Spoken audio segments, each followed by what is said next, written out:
안녕하십니까. 신의 한수의 신혜식입니다. 연동형 비례대표제 패스트트랙, 무슨 고시 공부하는 것 같습니다.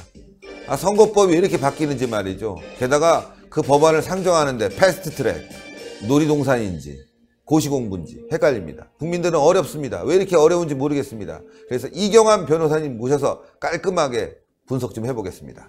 안녕하십니까. 안녕하세요. 예. 이거 너무 어려워요. 예. 국민들은 신문 기사 보면서 도대체 뭐야, 이거 뭐 석패율제가 뭐고 연동형이 뭐고 패스트트랙 이건 뭐야. 참나. 뭐 저도 너무 어려워서 예. 끝까지는 따라가지 못합니다. 앞부분 원리 정도만 좀 알고 있고요. 네네. 뭐 끝까지 따라가지 못하는데 국민들이 오죽하겠습니까? 그렇죠. 그와 관련해서 뭐 심상정 정의당 대표는 국민들은 어려운 산식은 컴퓨터에서 다 만들어주니 국민들은 알 필요 없다. 이런 발언 때문에 문제가 많은데 본인은 뭐 국민들은 몰라야 되는데 그런 취지는 아니었다고 하지만 똑같은 이야기 아니겠습니까? 그렇죠. 네. 또 뭐 컴퓨터가 다 해주니 구체적인 건 알 필요 없고 네. 그 결과만 보면 된다.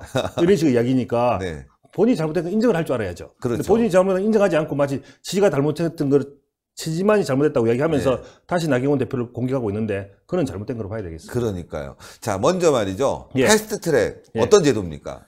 국회에서 네네. 국회에서 어떤 하나의 법률안에 대해서 쟁점이 많이 격렬하게 대립되어졌을 때 네. 계속 진행되지 않고 과거의 동물형 네. 어떤 국회에서는 그것을 강제적으로 뭐 예를 들어서 날치기 통과 이렇게 하면서 이제 네. 다수의 힘으로 이렇게 통과시키지 않았습니까? 네네. 근데 이번에 국회 선진화법이 되면서 네. 100분의 60, 즉 네. 3분의 2 정도의 의결 정족수를 요구를 하면서 네. 아주 법률 통과가 어려워졌기 때문에 네네. 어떤 중요한 법률안에 대해서는 네. 그와 같이 오래 끌 수가 없다라고 해서 패스트 트랙이라고 해서 빨리 통과시키는 제도를 새로 둔 것이 패스트 트랙입니다. 예. 그래서 그 경우에는 패스트 트랙에 태우게 되면 기한이 정해져 있어서 빨리 통과시키게 되는 그런 절차를 가게 되죠. 예, 그러니까 뭐 이거 중요한 거니까 꼭 통과시켜야 된다. 빨리빨리 좀 진행해 보자 이런 건데 예. 사실 뭐 상당히 예민한 법안 같은 경우 그렇게 할 필요가 없지 않습니까? 논의를 충분히 해야 되는데 좀 야당이 반대하는 제1야당인데 그걸 굳이 통과시키려고 하는데 거기에 선거법이 들어가 있단 말이죠. 예. 게다가 뭐 연동형 비례대표제까지도 어려워요. 예, 그렇습니다. 지금 왜 보통은 과거에 선거법에 대한 개정에 대해서는 네. 적어도 제1야당 뿐만 아니라 모든 정당이, 왜냐하면 이게 룰이지 않습니까? 예, 예. 같이 어떤 게임을 하는데 룰을 정하는 거기 때문에 룰에 들어오는 플레이어들의 전체 합의가 없이는 사실은 룰을 바꾸지는 않거든요. 네, 네. 그런데 이걸 갖다가 일부 야당이 반대하기 때문에, 그 야당이 뭐 일부도 아니고 사실 제1야당이기 때문에 네. 거의 다수에 해당되는 야당인데 그 나머지 당사자들만으로 이 룰을 바꾸겠다 하는 의도로서 나가게 된 게 이제 패스트 트랙이 되는데 네. 그 부분에 대해서 이렇게 하게 되면 나중에는 항상 그렇게 룰을 갖다가 다수당이 혹은 다수당의 유사한 어떤 소수 정당들이 뭉쳐서 네. 룰을 바꾸게 되는 좋지 않은 선례가 되기 때문에 네, 네. 이런 것은 반드시 막아야 될 겁니다. 예. 근데 물론 이제 같이 하려고 하는 공수처 법안이나 검경수사권 분리 제도 네. 이런 것들은 또 사실은 문제가 많은데 이거는 그래도 룰은 아니고 중요하다고 보기 때문에 패스트트랙에 태울 수는 있습니다. 네. 그런데 거기에 대해서 논란이 많긴 하지만 태울 수는 있지만 선거법을 태운다? 이것은 과거에 비추어서 전혀 합리적이지 않다 이렇게 말을 할 수가 있는 거죠. 그렇죠. 이 선거법 이번에 보니까 말이죠. 뭐 국회의원 수가 줄어드는 건지 뭐 그대로 있는 건지 지역구는 줄어드는 건지 또 지역구에서 투표는 어떻게 해야 될지 표는 뽑았는데 찍어도 되지 않는다 그러고 안 찍은 당이 되고 진짜 이거 컴퓨터에다 집어넣어야 됩니다. 저도 너무 어려운데요. 예. 일단 가장 이해하기 쉬운 방법은 연동형 비례대표자고 하는데 예. 연동형 뭐에 연동을 하느냐? 득표율에 연동을 합니다. 예. 그 각 정당이 얻은 득표율에 비례해서 의석수를 가져가야 된다. 이렇게 얘기를 하는 거죠. 예. 그러면 그 수가 제한돼 있으면 그 부분에 대해서 그러니까 지역구 제도가 없으면 300명을 가지고 모든 것을 비례대표제만으로 이렇게 득표율만 가지고 할 수가 있는데 네. 이제 여당이 추진하고 있는 안은 300석으로 네. 왜 정수를 늘리지 않고 네. 300석으로 제한을 한 다음에 75석에 대해서만 연동을 하겠다. 네. 이런 식으로 이야기를 했잖아요. 오히려 또 원래 연동형 비례대표제를 하려고 하는 그 취지 자체가 몰각이 되죠. 네, 왜냐하면 그러네요. 득표수에 비례해서 그 의석수를 가져가야 된다고 하는 것이 상대적으로 그 취지가 깎이기 때문에 네. 과연 이런 제도까지, 이런 비틀어진 제도까지 도입할 필요가 있게 되느냐, 이런 문제가 발생이 되게 되고요. 또 지금 여당이나 그 여야 사당이 추진하고 있는 안은 지역구를 줄이는 안입니다. 지역구를 225석으로 줄인다는 이야기인데 나중에 과연 패스트 트랙을 통해서 갔다고 한다 하더라도 통과될 수 있을 것이냐. 우리 과거사를 빌려보면 예.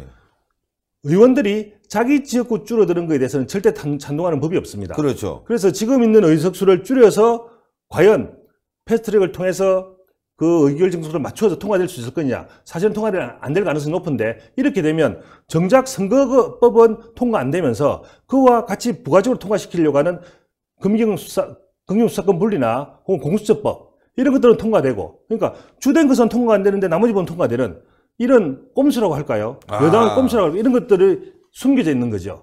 여당으로서는 불리할 게 없습니다. 왜냐하면 본인들도 의석이 줄어든다고 이야기를 하지만 실제로 그 줄어드는데 가장 큰 혜택을 보는 것이 정의당이기 때문에 예. 정의당은 실제로 여당과 그 궤를 같이 하지 않습니까? 그렇죠. 실제로 투표의 행사 자체는 거의 여당과 똑같이 하기 때문에 자신들로서는 그 줄어드는 의석 자체가 정의당이 갈 가능성이 높기 때문에 불리할 것이 없고 그와 더불어 공수처법이나 금경수사권과 관련된 법을 가외로 가져갈 수 있는 장점이 있기 때문에 이것을 하려고 하고 또 혹시 나중에 지역구 의원들이 이 안에 대해서 반대해서 부결된다 하더라도 그 책임은 전부 다 제1야당에게 밀면 되기 때문에 불리할 게 하나도 없는 것이죠. 그래서 지금 추진하고 있는 것으로 보면 되겠습니다. 예, 그러니까 여당은 이래도 좋고 저래도 좋고, 예, 공수처하고 검경 수사권 분립은 무조건 받아가면서 독재, 좌파 독재로 가겠다. 뭐 이런 건데, 예. 하여튼 선거법 진짜 설명하기도 어렵고 들어도 모르겠고 깔끔히 설명해도 어렵고 또 그 과정에 또 바꿔놓고, 예. 그 연동형 비례대표제 그 전까지만 해도 이해가 쉬웠는데 이번에는 또 지역을 갖다가 말이죠. 늘리지 않고 줄인 다음에 연동형은 그대로 놔두니까 이건 또 뭐냐. 또 통진당 세력들만 요 한 70석을 다 나눠 먹는 자유한국당은 한 석도 못 얻고. 그렇습니다. 야. 그래서 이 연동형 비례대표제 자체가 소수정당을 위한 건데 그 논리 자체는 아까 뭐 그 득표율에 국민의 의사를 제대로 반영한다는 이야기가 있지만 그것은 또 똑같은 말로 사표 방지라는 이야기도 하거든요. 예. 그러니까 소선거구제 하에서는 그 이긴 당선자가 다 가져가기 때문에 사표가 상대적으로 많이 생기게 됩니다. 근데 사표가 많이 생기게 되는 이유가 있는 겁니다. 무슨 뜻이냐면 너무 사표가 소수정당이 난립됐을 경우에 전국이 불안정하고 그런 분들을 반대하기 위해 그런 부분들을 막기 위해서 일단 소선거구제를 통해서 그 다수 정당을 두고 그걸 보완하기 위해서 이제 비례대표제가 생긴다고 보일 수 있는데 그것을 100% 연동형 비례대표제를 하게 되면 너무 소수 정당이 난립되어지기 때문에 그러니까요. 그랬을 경우에는 이 전국이 안정되지 못하고 따라서 보통은 대통령제에서는 잘 채택하지 않는다 이렇게 네, 보시면 그렇죠. 되겠습니다. 네. 그래서 이걸 채택하고 있는 나라들은 대부분 다 거의 대부분이 의원 내각제 제도에서 하고 있는데 그리고 네. 또 100% 비례대표제를 하는 데 곳은 독일인 걸로 알고 있습니다. 네. 이것이 마치 아주 모든 거의 대부분 나라에서 하는 것처럼 이야기를 하면서 이것을 채택하자고 하는 것 자체가 어떻게 보면 자신들의 당리당략에 불과하다라고밖에 볼 수가 없는 거죠. 예. 하여튼 이거 제도 막아야 되겠습니다. 자유한국당이 앞서서 막아야 되고 또 내년 총선에서 기필코 승리해서 말이죠. 이걸 통과시키지 않는 범위 내에서 전국구도 가져가고 지역구도 다 가져가서 말이죠. 개헌도 막아내고 대한민국 살리는 길로 가야 될 텐데 예. 어쨌건 지금 여론이 좀 그래도 자유한국당 쪽으로 많이 기울어졌는데 예. 지금 변호사님 지역구는 어떻습니까?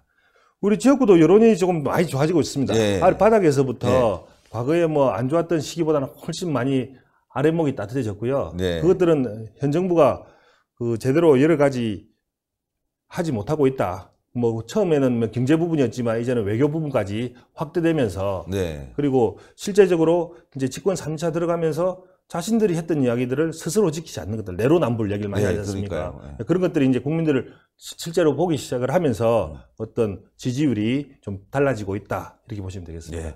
그러니까 자유한국당은 절대적으로 막아야 되는 거예요. 그 내년에 저희- 이길 수 있는데 괜히 그런 악법을 들여서 손해볼 일은 없는 거죠. 예. 뭐 꼭 우리 당정을 떠나서도 꼭 정당 자체도 예. 꼭 연동형 비례대표제가 국민의 뜻을 반영한다고 저는 그렇게 생각하지 않습니다. 네. 책임 정치 차원에서 보면 사표를 뭐 너무 많이 해서는 안 되겠지만 지금 제도처럼 적정한 비례대표 수와 같이 하는 것도 저는 괜찮다고 보거든요. 네. 그래서 뭐 당연히 우리 당 입장에서 그걸 막을 거고요. 이게 뭐 룰에 해당되는 부분이기 때문에 제1야당의 동의 없이 뭐 함부로 통과시키는 것은 우리 나경원 원내대표께서 이야기하시듯이 뭐 독재에 가깝다 이렇게 보시면 되고 그것을 관철하기 위해서 실제로 뭐 만약에 진짜 통과시킨다면 뭐 의원 총사 때도 한다고 하니 한번 추이를 한번 지켜보시죠. 예, 그러겠습니다. 믿어보겠습니다. 예. 아이고, 대단히 감사합니다. 예, 수고하셨습니다. 네.